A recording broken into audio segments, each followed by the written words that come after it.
मित्रों, अब high school के विज्ञान विषय के पाठ्यक्रम में यूपी बोर्ड व सीबीएसई बोर्ड का पाठ्यक्रम समान हो गया है। अनेक विद्यार्थी जो कहीं तैयारी कर रहे हैं, रेगुलर क्लास नहीं ले पाते हैं, उनके लिए हमने हाई स्कूल के फिजिक्स विषय की तैयारी हेतु विशेष पाठ्य सामग्री तैयार की है। इसी क्रम में आज प्रकाश के परावर्तन अर्थात रिफ्लेक्शन ऑफ लाइट शीर्षक का 8वां खंड प्रस्तुत है। आशा है विषय सामग्री आपको पसंद आएगी। पसंद आने पर चैनल को सब्सक्राइब करें, लाइक करें और हाँ, अपने कमेंट्स अवश्य भेजें। मित्रों, एक बार फिर स्वागत है आपका साइंस जोन में, और जहां हम पढ़ते हैं प्रकाश के परावर्तन पर आधारित संक्रियाएं। और आज प्रस्तुत है गोलीय दर्पण की फोकस दूरी और वक्रता त्रिज्या में संबंध तथा रेखीय आवर्धन के लिए सूत्र का निगमन। आइए शुरू करते हैं गोलीय दर्पण के लिए वक्रता त्रिज्या और फोकस दूरी में संबंध। Dear students, today we are study about formula F equal R by 2 and M equal I upon O. How I find the formula F equal R by 2? Prove that F equal R by 2. शुरू करते हैं हम। मान लीजिए यहाँ पर एक mirror हमने लिया है। हम अवतल दर्पण के लिए इसको शुरू करेंगे। माना ये हमारा दर्पण है, M1 और M2 एक दर्पण है जिसका ध्रुव P है, फोकस F है, वक्रता केंद्र C तथा वक्रता त्रिज्या स्मॉल r है। मान लिया कोई प्रकाश की किरण AB जो मुख्य अक्ष के समांतर है दर्पण से टकराकर फोकस F से होकर जाती है। हमारा ये अवतल दर्पण है। M1, M2 ये दर्पण के द्वारक हैं, P इसका ध्रुव है, F इसकी फोकस पॉइंट है और C इसका वक्रता केंद्र है। एक किरण हमने लिया जो कि किरण AB है। यह दर्पण से टकराती है और दर्पण से टकराकर किरण AB जो दर्पण के B पॉइंट से टकरा रही है, ये प्रकाश की किरण है और यह परावर्तन के पश्चात फोकस बिंदु से होकर जाती है। जब ये टकराती है तो ये फोकस बिंदु से होकर जाती है। यहाँ हम किरण दे देंगे, यहाँ किरण दिखाएंगे तो सही रहेगा। अब ये किरण आपतित है, ये किरण परावर्तित किरण है। यहाँ पर अगर हम बिंदु B को C से मिला दें, बिंदु B को अगर C से मिला दें तो यह अभिलंब का कार्य करेगा। बिंदु B को हमने C से मिला दिया, अब ये बन गया अभिलंब। अब मित्रों, यहाँ पर हम देख पा रहे हैं कि एक एंगल हमारा ये बन रहा है, एक एंगल हमारा ये बन रहा है, एक एंगल हमारा यहाँ है, एक ट्रायंगल बन रहा है BCF, एक ट्रायंगल बन रहा है BC। अब इसको हम अगर लंब डाल दें तो P बनेगा। ABC को अगर हम आपतित रेखा मान लें, ABC आपतन कोण हो गया और CBF परावर्तन कोण हो जाएगा। तो अब हमने यहाँ पर लिया, चूंकि एंगल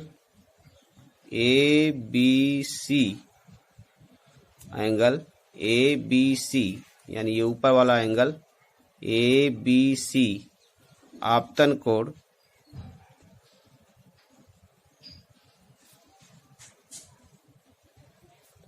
तथा एंगल CBF ये परावर्तन कोण है। ये परावर्तन कोण है। यदि ऐसा है तो एंगल ABC इक्वल हो जाएगा एंगल CBF के। ये हो जाएगा परावर्तन के नियम से। हम सभी जानते हैं परावर्तन के नियमानुसार आपतन कोण बराबर परावर्तन कोण। इसको हम इक्वेशन 1 मान ले। और दूसरा कंडीशन बनेगा angle ABC equal angle BCF के। ये हो जाएगा एकांतर कोण। डायग्राम देखेंगे, इसको इस क्वेश्चन में 2 हम ले लेते हैं। डायग्राम जरा देखेंगे, डायग्राम पर ध्यान देंगे तो हमारे समझ में आएगा कि angle ABC equal angle CBF, ये आपतन कोण व परावर्तन कोण हो गया। और angle ABC equal angle BCF। अगर इस रेखा को आप इधर बढ़ा दें और इस रेखा को पीछे की ओर बढ़ा दें तो ये पैरेलल रेखाओं को काटने वाली रेखा हो जाएगी और इस प्रकार से ये एकांतर कोण हो जाएगा। तो दोनों ही परिस्थितियों में अब हम आगे बढ़ेंगे थोड़ा। समीकरण 1 व 2 से समीकरण 1 व 2 से दोनों में हम देख रहे हैं बाएं पक्ष में एंगल ABC है। अगर बायां पक्ष बराबर है तो दायां पक्ष भी बराबर होगा, इसलिए एंगल CBF इक्वल लिख सकते हैं एंगल BCF के। क्योंकि दायां पक्ष बराबर है इसलिए बायां पक्ष बराबर होगा। और जो CBF है, ये CBF एंगल और एंगल BCF अगर बराबर हो गया तो यहाँ हम लिख सकते हैं BF बराबर BF बराबर CF हो जाएगा। ऐसा क्यों होगा? क्योंकि समान कोणों के, यहाँ लिख सकते हैं कंडीशन हम सभी समझने के लिए, समान कोणों के सामने की भुजाएं समान होती हैं। ये चीजें हमको याद हो रहेंगी। ये हमारा CBF इक्वल BCF आया, इसलिए BF बराबर हम CF लिख सकते हैं। अब यदि कंडीशन लिख लेते हैं, यदि दर्पण का द्वारक छोटा है, दर्पण का द्वारक छोटा है तो बिंदु B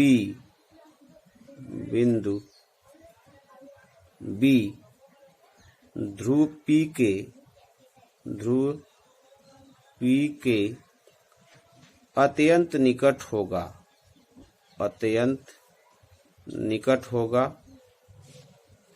दर्पण का द्वारक अगर छोटा होगा तो उसकी रेडियस भी छोटी हो जाएगी, इसलिए BF की जो दूरी है वो बराबर हो जाएगी PF के। BF इक्वल हो जाएगा PF। और अगर चूंकि हमको जो भी यहाँ निगमन करना है वो सभी दूरियों को हमको मुख्य अक्ष पर लाना है, अतः हम इसे मुख्य अक्ष की ओर धीरे धीरे अग्रसर कर रहे हैं। अब BF बराबर PF हो गया और हम सभी जानते हैं कि PF बराबर CF होता है। तो और PF इक्वल CF ऐसा होता है। अगर हम इसको न लिखना चाहें तो न लिखें, लेकिन होता है। इसलिए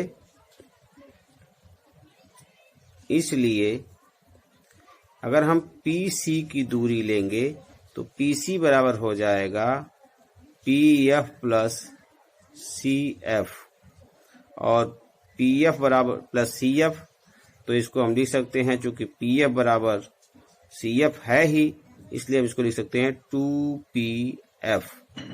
2PF हो गया, तो PC बराबर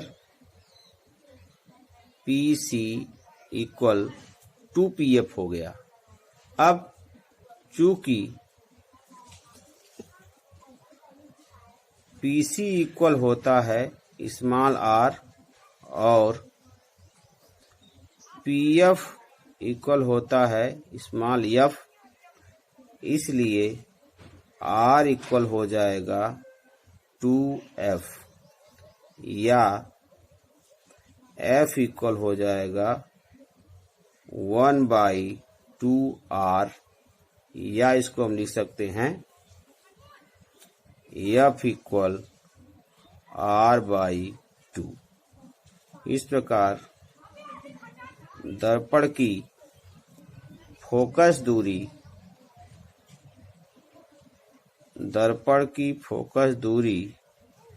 वक्रता त्रिज्या की आधी होती है, हमारा सूत्र हमें प्राप्त हो गया है। यही हमको प्राप्त करना था कि फोकस दूरी वक्रता त्रिज्या की आधी होती है। धन्यवाद दोस्तों। अगला हम चलेंगे आवर्धन के सूत्र पर। जिस प्रकार मैंने अवतल दर्पण के लिए इस सूत्र को निगमन किया है, इसी प्रकार उत्तल दर्पण के लिए भी सूत्र का निगमन किया जा सकता है। इसे आप करके देखें, अभ्यास करें, नहीं आए तो उसे पूछें। मित्रों, अगला फार्मूला हम प्राप्त करेंगे M equal I/O equal V/U, जहाँ I प्रतिबिंब की लंबाई है, O वस्तु की लंबाई है, V प्रतिबिंब की दूरी है, U वस्तु की दूरी है और M रेखीय आवर्धन है। जो रेखीय आवर्धन के लिए हम सूत्र प्राप्त करेंगे। ये हमारा एक अवतल दर्पण है और अवतल दर्पण में हम यहाँ पर मुख्य अक्ष पहले बना लेते हैं। दर्पण का ध्रुव पहले बना लें, ध्रुव के बाद हम मुख्य अक्ष खींच लेंगे। मुख्य अक्ष पर निश्चित दूरी पर हम सभी दूरियों का जो मापन है, हमने इसमें 2 सेंटीमीटर की दूरी पर लिया है। 2-2 सेंटीमीटर पर ये हमारा फोकस बिंदु है और ये हमारा वक्रता केंद्र है। अब हमने एक प्रकाश किरण लिया है जो वक्रता केंद्र से परे है। वक्रता केंद्र से परे हम वस्तु को रख देते हैं, एक किरण आरेख बनाते हैं। एक वस्तु लेते हैं जो कि वक्रता केंद्र से परे है। इसका ये सिर है, नीचे टेल है। इसको हमने AB नाम दिया है और यहाँ से एक मुख्य अक्ष के समांतर चलने वाली प्रकाश की किरण दर्पण से परावर्तन के पश्चात फोकस बिंदु से होकर जाती है। हम सभी नियम हमको याद है, उसी नियम को फॉलो करेंगे हम सभी यहाँ पर, और ये एक हमको किरण प्राप्त हो जाएगी। ये आपतित किरण है, ये परावर्तित किरण है।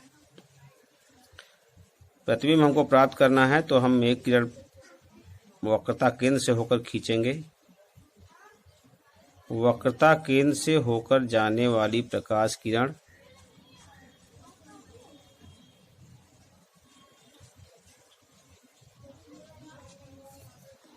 दर्पण को थोड़ा बड़ा बनाना होगा। दर्पण की साइज, इसका फोकस बड़ा बन गया है। तो ये किरण आएगी यहाँ से और फिर यहाँ से ये लौट जाएगी और हमको प्रतिबिंब प्राप्त होगा। इस कटान बिंदु पर प्रतिबिंब प्राप्त होता है। दर्पण के सामने बना हुआ प्रतिबिंब वास्तविक होता है, हम सभी जानते हैं इसको। और अब हम A से P पर एक किरण खींच लेते हैं जो A से होकर जाएगी। हमने एक किरण खींच दिया है A से P पर और वो नीचे कटान बिंदु से ए डैश से होकर जाएगी। ए डैश बी डैश वस्तु का प्रतिबिंब प्राप्त हुआ है, ए बी वस्तु है, और इस प्रकार से हमको एक किरण आरेख प्राप्त हो गया। दर्पण का द्वारक हमने M1 M2 लिया हुआ है, और अब ये जो किरण आकर के यहाँ मिल रही है इसको हमने मान लिया J पॉइंट पर मिल रही है, और ये किरण जो मिल रही है ये पॉइंट मिल रहा है R। इस प्रकार से हमारे दो एंगल इसे बन के तैयार हुआ, एक एंगल यहाँ और एक एंगल यहाँ। AP अगर हम AP A डैश को लें तो APB इक्वल होगा A डैश P और B डैश के। तो आइए, ये कोई कठिन डायग्राम हमने नहीं दिया है, वही अनंत C से परे जब वस्तु अवतल दर्पण के सामने रखी जाती है तो जो प्रतिबिंब प्राप्त होता है वही हमने लिया है यहाँ पर। अब अगर हम मान लें कि यदि हम मान लें कि PB यदि, या चूंकि हम लिख लेते हैं, चूंकि PB दर्पण के बिंदु P पर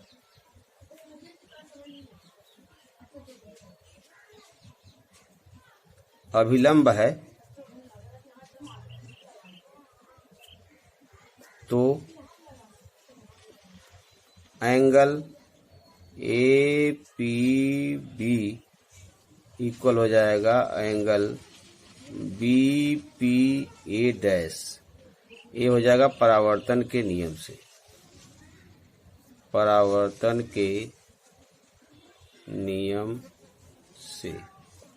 दूसरा एंगल APB इक्वल हो जाएगा angle A dash B dash P के, चूंकि ये दोनों समकोण हैं। चित्र को बनाकर सामने रख लें और फिर इसको देखेंगे तो आपको जल्दी से समझ में आ जाएगा। अब अगर दो कोण बराबर हैं और एक कोण उसका समकोण है तो तीसरा कोण भी बराबर ही होगा। इसलिए अतः त्रिभुज ABP तथा त्रिभुज A dash B dash P समकोणिक हो गए, समान कोण वाले समकोणिक हैं। अगर ऐसा है तो इसलिए A dash B dash upon AB equal PB dash upon PB, ऐसा हमें फाइंड हो रहा है। ये हो गया हमारा इक्वेशन नंबर 1। जरा हम डायग्राम पर एक बार फिर नजर डालेंगे। डायग्राम पर नजर डालेंगे तो भी हमने देखा कि A dash B dash upon AB equal PB dash upon PB हमको प्राप्त हुआ है। अब AB वस्तु है, इसकी लंबाई को हमने ले लिया है O, और A डैश B डैश प्रतिबिंब है, इसकी लंबाई को ले लिया है I means image, O means object. P से लेकर B तक की दूरी हो जाएगी U, P से लेकर B तक की दूरी हो जाएगी U, और A डैश से यानी B डैश से P तक की दूरी हो जाएगी V। प्रतिबिंब की दूरी V और वस्तु की दूरी U। हम यहाँ देख पा रहे हैं कि वस्तु की जो यहाँ पर प्रतिबिंब की जो लंबाई है वो नीचे की ओर है, यानी ये ऋणात्मक होगी। वस्तु की लंबाई धनात्मक ली जाएगी। चिन्ह परिपाटी के अनुसार वस्तु की लंबाई धनात्मक, प्रतिबिंब की लंबाई ऋणात्मक होगी। इस प्रकार से हम सूत्र को प्राप्त करेंगे। जैसा कि मैंने आपको बताया कि हमने माना A B equal O, A dash B dash equal I, P B equal U और P B dash equal V. तो यह मान समीकरण 1 में रखने पर, समीकरण 1 में हम रख दें इसको वैल्यू को, तो अभी प्राप्त किया हम लोगों ने A dash B dash upon A B, A dash B dash की आई अपान ए बी का O equal P B dash का वी और पी बी का यू। अब यहाँ पर चिन्ह परिपाटी के अनुसार अगर हम चिन्ह रखेंगे तो यहाँ u भी माइनस में है, v भी माइनस में है और जो i प्राप्त हो रहा है वह भी माइनस में ही होगा। तो हमारा i माइनस में हो गया, v माइनस में हो गया, u माइनस में हो गया। अब अगर हम इसको हल करें, इस चिन्ह को हम यहाँ से कैंसिल कर दें, माइनस माइनस कैंसिल कर दें, तो ये बराबर हमारा हो सकता है minus i upon O equal v upon u. या अगर हम चिन्ह का इसमें माइनस का दोनों पक्षों में गुणा कर दें तो हो जाएगा I upon O equal minus V upon U. ये तीनों ही समीकरण हमको प्राप्त हो रहे हैं, इसीलिए सूत्र के निगमन की आवश्यकता है और इसी को रेखीय आवर्धन कहते हैं। बराबर हो जाएगा यम। इसी को हम रेखीय आवर्धन कहते हैं। इस प्रकार हम लिख सकते हैं या M equal I upon O equal minus V upon U. इसी को हमको फाइंड करना था और हमने इसको फाइंड कर लिया है। यही गोलीय दर्पण के लिए, चाहे वह उत्तल दर्पण हो चाहे अवतल दर्पण हो, दोनों के लिए रेखीय आवर्धन का सूत्र है। इस फार्मूला को अगर हम संक्षेप में लिखना चाहें तो हम लिख सकते हैं कि रेखीय आवर्धन यम, यह गोलीय दर्पण का रेखीय आवर्धन यम इक्वल प्रतिबिंब की लंबाई I, length of image I upon length of object यानी वस्तु की लंबाई ओ इक्वल माइनस प्रतिबिंब की दूरी यानी ध्रुव से distance of image V upon distance of object यानी वस्तु की दूरी u। रेखीय आवर्धन के लिए यही फार्मूला है। यह फार्मूला गोलीय दर्पण चाहे वह अवतल हो या उत्तल, दोनों के लिए एक समान काम करेगा। हमने अवतल दर्पण को ध्यान में रखकर यह फार्मूला निगमन किया है। इसी प्रकार उत्तल दर्पण के लिए भी निगमन किया जा सकता है। धन्यवाद।